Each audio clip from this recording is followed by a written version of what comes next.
A bleak milestone was recorded on Monday in the U.S.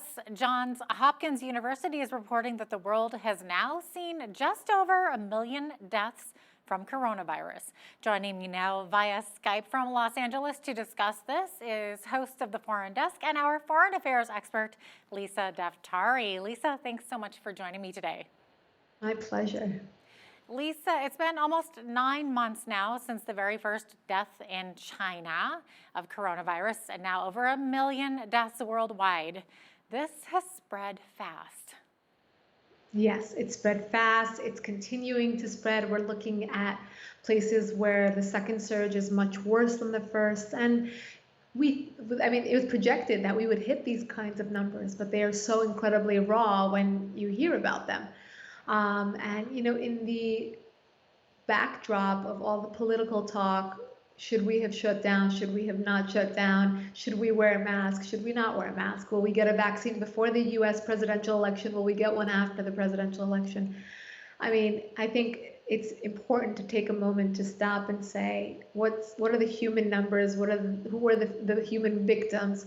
And how has this affected businesses worldwide, psychological upbringing of young children? I have a baby whose majority of his life has so far been in quarantine, and life is not back to normal. When we go out, he sees people in masks. This is a side effect as well. So when we look at these numbers, I think it's important to stop and really remember what kind of damage it has done to us globally without the political talk. Right. It's so easy to look at those numbers, like you say, and just kind of see them as numbers and forget that those are actual real human beings. And of course, in the U.S., that number accounts for about 205,000 of those 1 million deaths so far, right?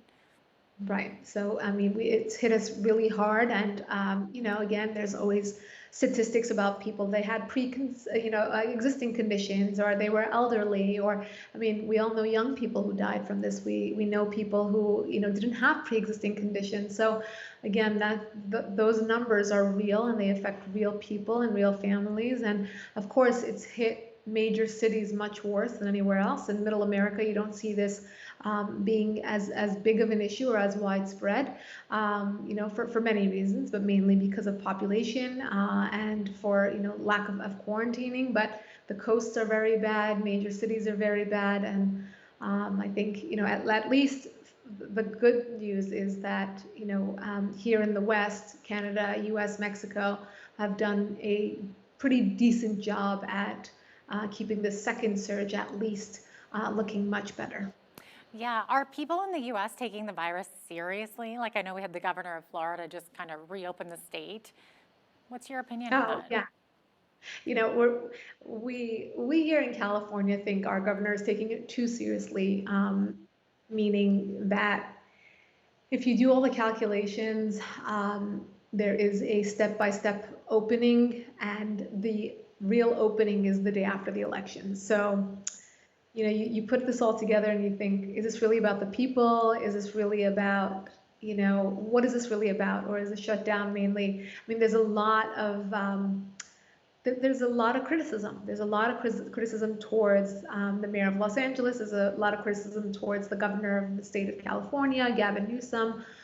There's actually a lawsuit being brought about by parents against Newsom for not opening up schools, for not believing in the fact that children need a minimal amount of education. They need to go to school. They need to open up.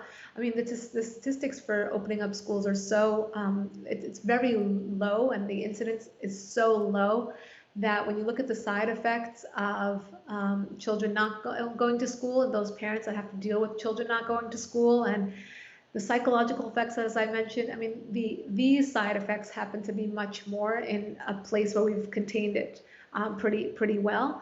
But again, people have to take it seriously, and I think they do for the most part. You don't see big concerts and parties and things like that for the most part. I'm sure that people are trying to the best of their ability to not gather in large crowds, wear their masks as much as possible. But there should be, I think, in the words of Dennis Prager, who's a conservative commentator, radio host here in Los Angeles, and syndicated across the nation, he said, we'll do our part and we'll wear our masks, but you do your part and you open society back up so that it can be fair for everyone and people can have a chance back at making a salary and making a life and having their businesses back up and running. It's had such far-reaching effects, absolutely. Okay, let's switch gears here. It's been a contentious few days around the world. Many people have been killed in the last day or so in a little region that used to belong to the Soviet Union before it collapsed. I'm talking about the Nagorno-Karabakh region, and correct me if I pronounce that incorrectly, Lisa. Pretty good. Okay, so there's two countries fighting over this territory, and they've called for war. So Lisa, please discuss this in more detail. Why is the fighting there noteworthy, and what does it mean on a world scale? Yeah, we haven't seen a heated war like this in quite a while, and the fires that are usually exchanged in the Middle East are between the Palestinians and the Israelis, or you'll have Syrian rebels against the others there, and there's a lot of overlap, but you don't see a heated war between nations like this. We haven't seen this in a very long time. This is about what Azerbaijan is claiming is an occupation of land within its borders that has been that Armenians live in. So they're calling this an illegal occupation, and they want them out. They've been living there, as you said, from the collapse of the Soviet war, and this has been home to them. So now they're exchanging fire, and you're seeing this really heat up very quickly. I think the casualties were over 60 the last time I checked, and I'm sure that will be going up if it already hasn't gone up. And it's important for a few reasons. First, it sets precedent. In that part of the world, there's a lot of, as I said, this overlap of borders and really people being indigenous to two lands, living on a border, a border or a more it's not so homogenous is what I'm trying to say. So people have their foot in both places, and you have people sharing cultures and languages, and you're going to see a lot of this. I mean, it's not the myth that we have had for many decades is that the secret to peace in the Middle East lays within the Palestinian and Israeli fights, and that's not the case. And as we're seeing, as things heat up, we're seeing that this goes across and the reverberations go far. You also see Turkey getting involved. Obviously, Turkey has an axe to grind with the Armenians. They get involved whenever they can to fight their own enemies, like they do in Syria with the Kurds. You see the same thing with Turkey and Armenia, as have had years of contention and fighting between them, and genocide basically of the Armenians. And now you see them getting involved again, interfering, and I think this is going to get much worse before it gets better, because there will be interference, and that will take this to the next level for sure. Right. Now, as you were saying, so both of these countries fighting over this territory have powerful allies, right? So you mentioned Turkey. Russia is another one who say that they're going to back them as they fight, right? So, I mean, Yes. This sounds dangerous when you start getting countries like Turkey and Russia involved, and I believe Syria was thrown around in there as well. Exactly. I think what's going to happen is that this entire Syrian conflict is going to get dragged into this. So that brings in this trifecta of the Iranian regime, Turkey, Syria, Russia, all getting involved. And what you're going to see flooding the area are these insurgent groups. And that's really the worst thing for any country, but particularly it has been the recipe for disaster for the Middle East, where there is a political vacuum or an area of chaos, and these insurgent groups get in there and they do not come out. So, I think Azerbaijan and Armenia should really think about this before they open up this little tiff between them to the region, because it's going to really import a lot of issues that they're going to wish they didn't have before. Mm-hmm.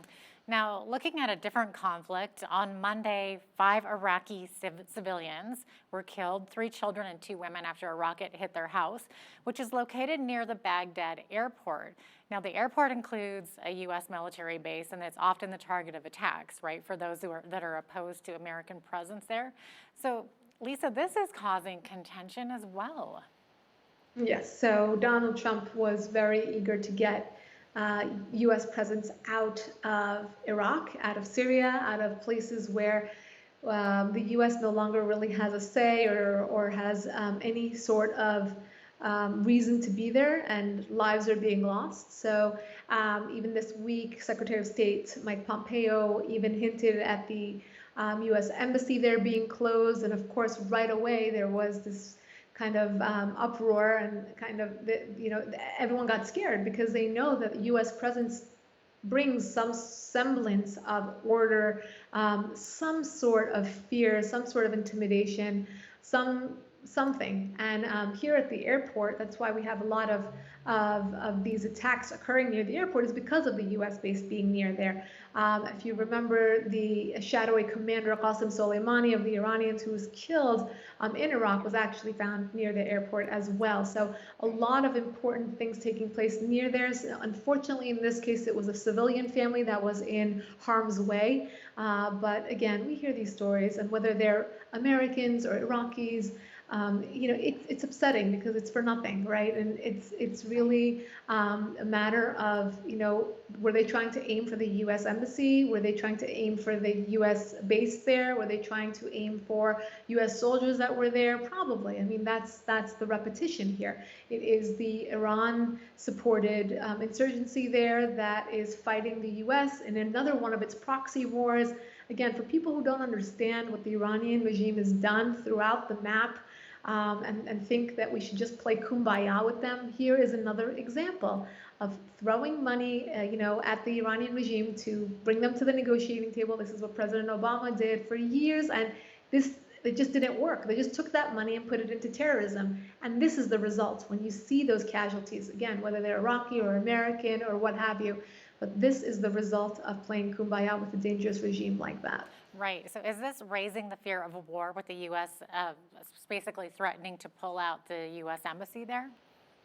Yeah, I mean, look, it makes a good case for it, right? Why should we be there? The next time it'll be an American, or and as I said, the lives are valuable regardless of what culture and background they have. But when we put our young men and women into a country, into a situation like that, they should be safe and secure, or if they're in harm's way, it should be for a purpose. When we don't have a purpose anymore to be in Syria or in Iraq, then we have to, or in Afghanistan, then we have to reevaluate that purpose and say, why are we there? And if they're just in harm's way and we're not really controlling the narrative anymore, we're not helping to direct the future of that nation, then it's better off that we're not there and those individuals are not in harm's way. So let's bring them home. Mm-hmm.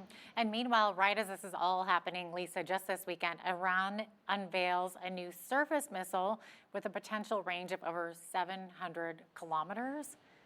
Right, shocker, right? That they're still after having a weapon, that they're still after beefing up their military might, that they're still after getting closer and closer to the weapon. By the way, a report came out that by the end of the year, they should have enough nuclear material to be close to having a weapon. And of course, they're flexing their muscles once again on the international stage to say, look what we have, show and tell. This is real. This is real. The threat is real.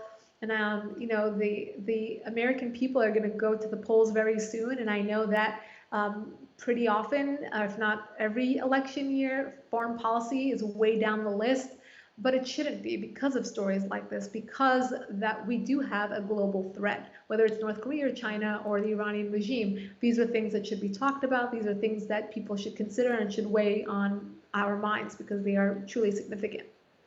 Yeah, such contentious times over this weekend. And I mean, we can turn our attention now, of course, to North and South Korea. So, Lisa, what's happening over there now? There was a shooting.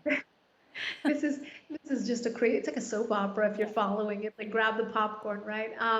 this is an interesting thing. North Korea accusing South Korea of kidnapping and killing a soldier.